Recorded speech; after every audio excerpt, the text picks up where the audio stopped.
Now let's get an update on avalanche conditions with the Colorado Avalanche Information Center.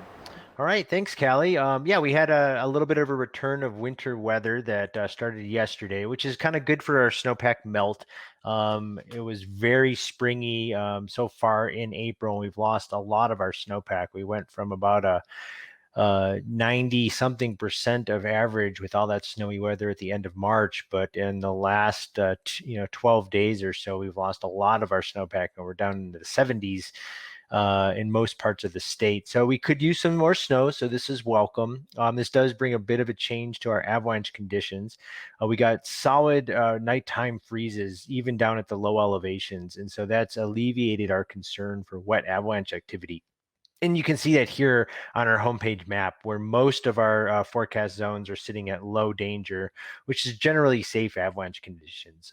We might see daytime temperatures warm enough that we could see some loose, wet snow, maybe moving around in small sloughs late in the afternoon, but that should pose little concern for most backcountry travelers, unless they're in very extreme and consequential terrain. You can see here in our easternmost ranges, the Front Range and the Sangre de Cristo zones were up at moderate danger, and that's because of the recent snowfall that's fallen over the last 24 hours. Storm totals since yesterday are generally kind of in the 1 to 3 inch area. Ballpark for the central mountains, which isn't going to do much to change the avalanche dangers. Those areas still remain at low danger.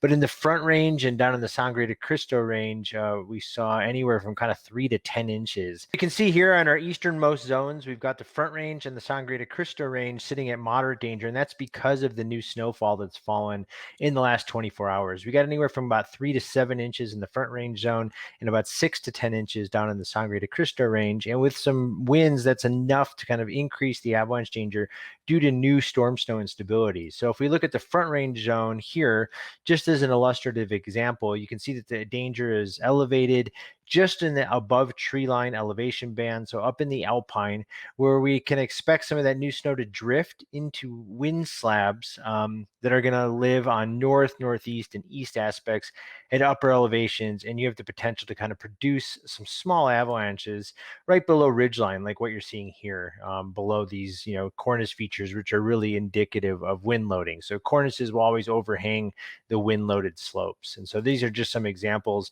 of some small wind slab avalanches up near ridgeline, and these are the kinds of avalanches that you can trigger today. We do have a lingering persistent slab avalanche problem on those same high elevation northerly slopes that have yet to see kind of meltwater infiltration. And so you could see avalanches break near the ground, but as you can see here, it's an unlikely event.